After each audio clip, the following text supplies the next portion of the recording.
Look at this. What that madman did.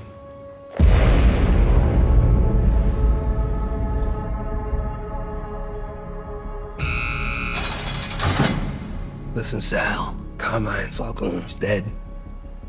And I'm here now. I'll be calling the shots.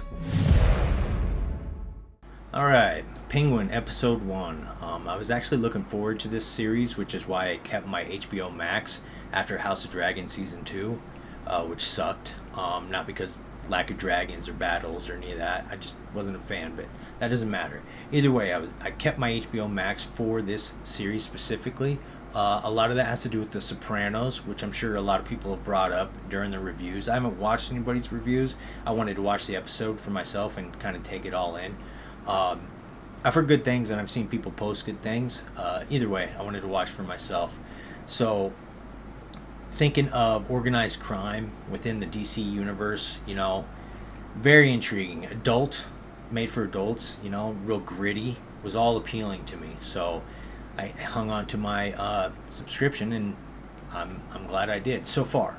I don't think I'm going to do an episode per episode review. I'm just doing this one, and then maybe like a midway, maybe episode 4. I think it's 8 episodes, so we'll do, and then the end of the season, depending on how it's going. But yeah, I was really pleased. Of course, it stars Colin Farrell, which I'm a big fan of.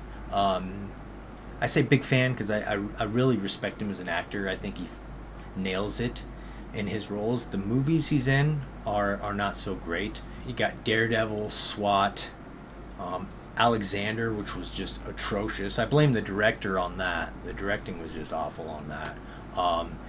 True Detective Season 2. True Detective Season 1 was amazing. So the follow-up, of course, if it's not that good, but I think what killed that was Vince Vaughn. Horrible cast in that. But Colin Farrell nailed it, and his transformation into this. I remember when I watched Batman and I was watching kind of like a behind the scenes thing, and he was kind of imitating Robert De Niro, the way Robert De Niro looks in The Untouchables, or I don't know. So I can't get that out of my head. Seeing a little bit of Robert De Niro in there, but that's okay. So I thought it was great. And one thing, back to The Sopranos, one thing The Sopranos did really well was adding little humorous moments, like in this episode with the school bus, if you've watched it. If not, I'm not going to explain it, but that little humorous moment in a serious situation, The Sopranos did a lot of that with its dialogue and just its moments and its scenes, which I think you need. Nothing totally goofy, but enough to add some levity while everything else is serious and it's not too slapstick. That was a little bit slapstick, but it was, would it last? 5 seconds. So, whatever. The kid, so I don't know anything enough about these characters. I don't know if Victor, if he's some kind of prominent. Maybe I'll look that up. The casting for him, he seems a little baby face.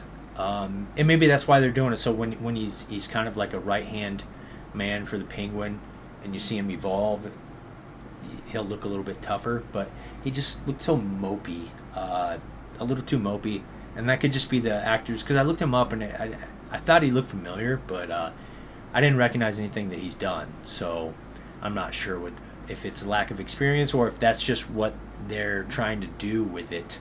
Like he's just a little baby-faced kid, down on his luck, and then by the end he's just like, screw it, and he just totally buys into the lifestyle of being the Penguin's right-hand man.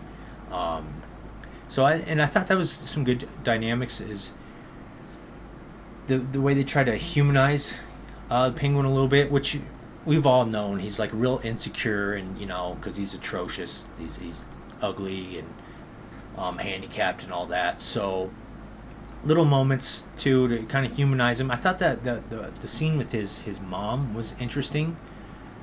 I guess I just don't remember the character too well, because I don't remember if he has some kind of weird attachment with his mom. Not like weird, but like just real dependent, like a I don't know, Psycho. But I guess Psycho is kind of weird too. So I don't know. Either way, and the creator, her name is Lauren LaFranc, and she did 48.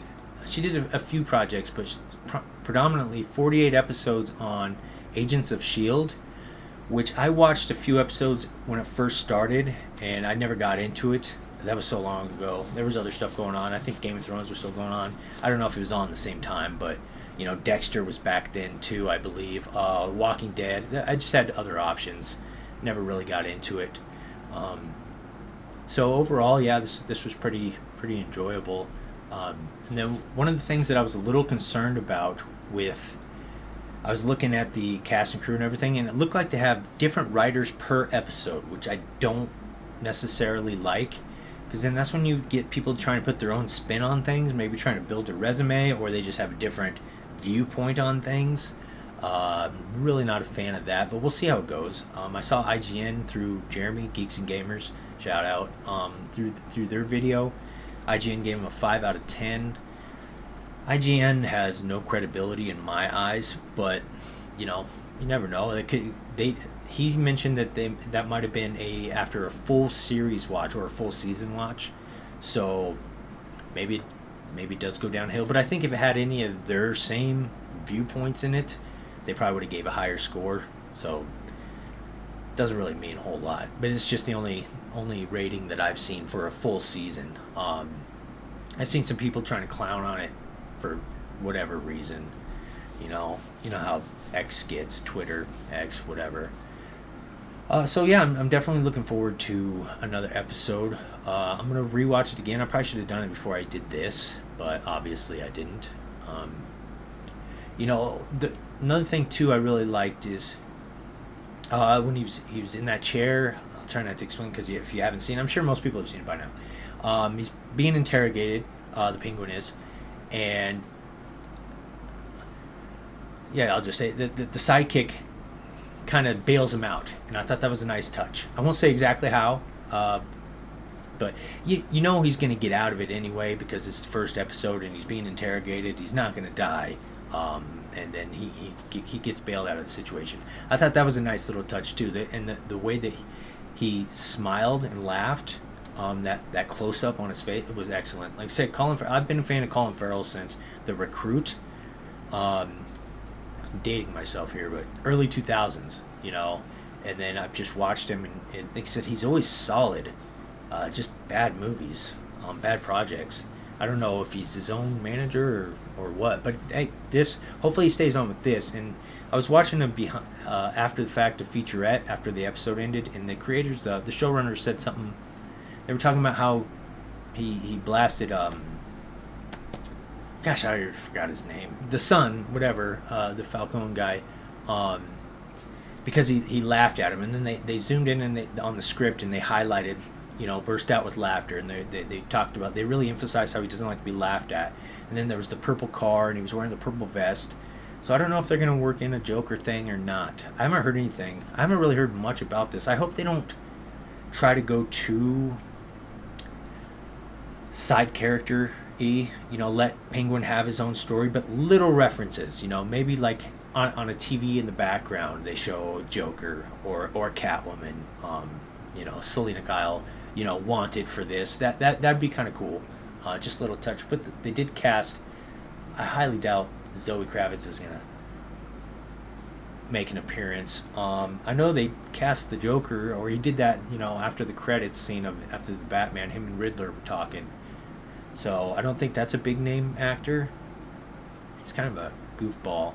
He might, make a little appearance. And I'm not even saying I want a whole lot of that, but it'd still be cool. And that's what's cool about this, though, is this universe it's an option. It's it's a possibility.